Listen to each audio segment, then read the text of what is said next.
नमस्कार। हिंदी साहित्य की कक्षा में आप सभी का स्वागत है।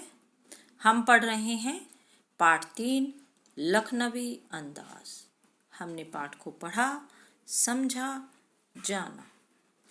अब बढ़ते हैं इसके अभ्यास प्रश्नों की ओर। आज के इस वीडियो में हम इन्हीं प्रश्नों पर चर्चा करेंगे। तो शुरू करते हैं।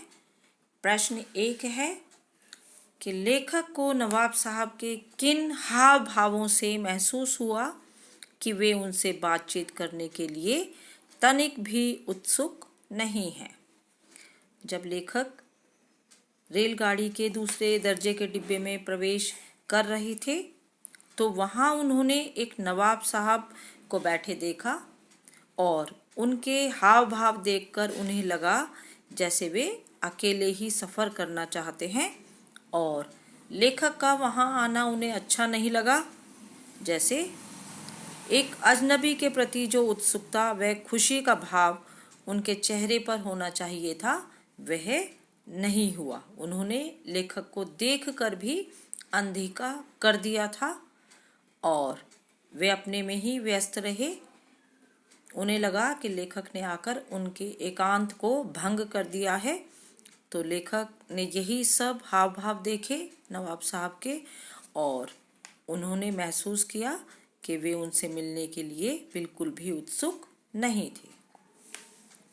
अब चलते हैं अगले प्रश्न की ओर कि नवाब साहब ने बहुत ही यत्न से खीरा काटा, नमक मिर्च बुरका और अंततः सूंघकर ही खिड़की से बाहर फेंक दिया। ऐसा हमने पाठ में जाना था। उन्होंने ऐसा क्यों किया होगा? उनका ऐसा करना उनके कैसे व्यवहार की ओर इंगित करता है, अर्थात इशारा करता है। हाँ जी, तो हमने देखा था कि नवाब साहब ने बहुत ही यत्न से खीरे को धोया था, काटा, साफ किया और उस पर फिर नमक मिर्च बुरका और अंत में सूंघकर, खाया नहीं उस खीरे को, सूंघकर ही खिड़की से बाहर फेंक दिया। अब प्रश्न है कि उन्होंने ऐसा क्यों किया होगा। ऐसा उन्होंने लेखक को देखा और अपनी दिखावटीपन अर्थात अपनी जो खानदानी रईसी है उसका परिचय देने के लिए किया होगा। ऐसा लगता है कि वे अपने रईसीपन या दिखावटीपन को प्रकट करना चाहते थे और उनका ऐसा करना उनके घमंडी स्वभाव की ओर इशारा करता है, इंगित करता है कि नवाबी चली गई लेकिन अभी भी वे अपने आप को एक रईस, एक नवाब समझ रहे हैं। तो अब आगे बढ़ते हैं प्रश्न 3 की ओर। लेखक ने इस बात की चर्चा की है कि बिना विचार, घटना और पात्रों के भी क्या कहानी लिखी जा सकती है। यशपाल अर्थात इस पाठ के जो लेखक हैं उनकी इस बात से आप कहाँ तक सहमत हैं। लेखक ने बताया कि जब कोई कहानी लिखी जाती है तो उसमें कोई विचार, कोई घटना या पात्रों का होना आवश्यक है। उसके बिना तो कहानी लिखी ही नहीं जा सकती और हम भी इस लेखक के इस विचार से बिल्कुल सहमत है। ठीक है, क्योंकि कहानी में जब तक कोई घटना नहीं होगी, जब तक कोई कथन नहीं होगा तो उसको हम आगे बढ़ा ही नहीं सकते और उसके लिए पात्रों का होना भी आवश्यक है। तो हम यशपाल जी के इस कथन से बिल्कुल सहमत हैं कि बिना विचार, घटना और पात्रों की कहानी नहीं लिखी जा सकती। आप इस निबंध को और क्या नाम देना चाहेंगे यह आप पर निर्भर है। इस पाठ को हम अन्य कई नाम दे सकते हैं, जैसे काल्पनिक भोजन, ख्याली पुलाव, क्योंकि इसमें भी जो नवाब साहब है उन्होंने केवल ख्यालों में ही खीरे का रस स्वादन करके अपना पेट भर लिया था।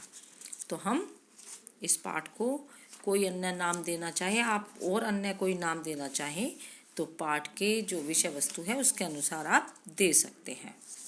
अब चलते हैं अगले पृष्ठ पर, अगले प्रश्न पर। प्रश्न 5 का क भाग है कि नवाब साहब द्वारा खीरा खाने की तैयारी करने का एक चित्र प्रस्तुत किया गया है। इस पूरी प्रक्रिया को अपने शब्दों में लिखना है। जैसा कि हमने पाठ में पढ़ा था कि जब खीरा खाने की तैयारी नवाब साहब कर रहे थे तो सबसे पहले उन्होंने धीरे से पास रखे तौलिए को झाड़कर बिछाया, फिर सीट के नीचे से पानी का लोटा उठाकर खीरों को खिड़की से बाहर करके धोया, फिर उन खीरों को तौलिए पर रखकर अपनी जेब से चाकू निकाला, उसके दोनों सिरे काट के उनमें से जो झाग है वे निकाले और फिर बड़ी कलाकारी के साथ, बड़ी सावधानी के साथ उनकी फांकों को काटा और उसमें क्या डाला, फिर नमक, जीरा मिला हुआ नमक और मिर्च डाला और अब खीरा खाने के लिए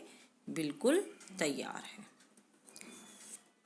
इसी का जो ख भाग है उसको देखते हैं कि किन किन चीज़ों का रसास्वादन करने के लिए आप किस प्रकार की तैयारी करते हैं। अब यह तो आप पर निर्भर है कि आप इस प्रकार कौन सी चीज़ें खाते हैं और उसके लिए आप क्या क्या तैयारी करते हैं।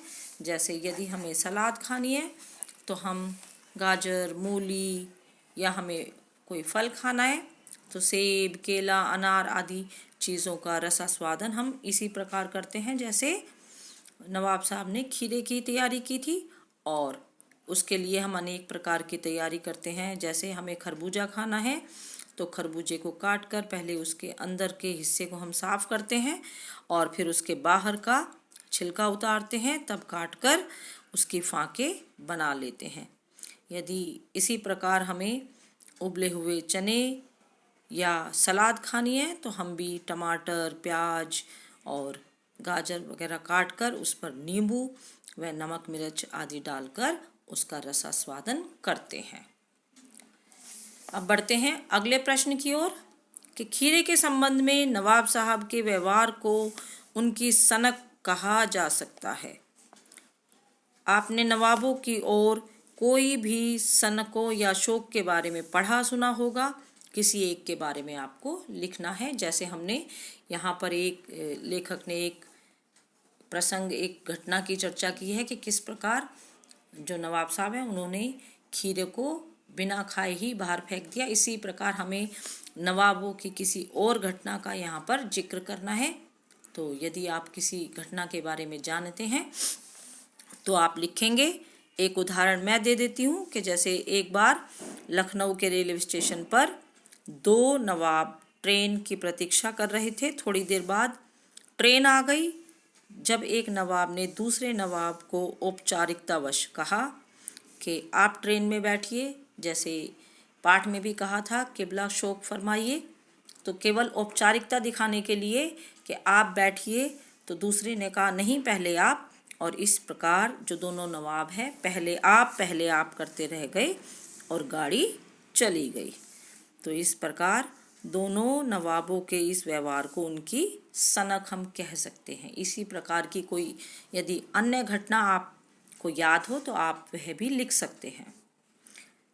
अब देखिए प्रश्न 7, क्या सनक का कोई सकारात्मक रूप हो सकता है? यदि हाँ तो ऐसी सनकों का उल्लेख कीजिए।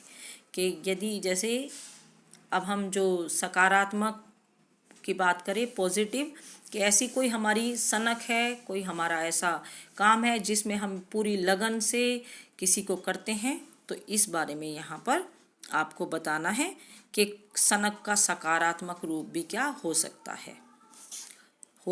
ऐसा हम मानते हैं। सनक का सकारात्मक रूप भी हो सकता है, क्योंकि जब किसी व्यक्ति पर किसी बात की सनक सवार हो जाती है तो वह उसको पूरा ही करके दम लेता है। ऐसा नहीं है ये केवल साधारण बातों में है।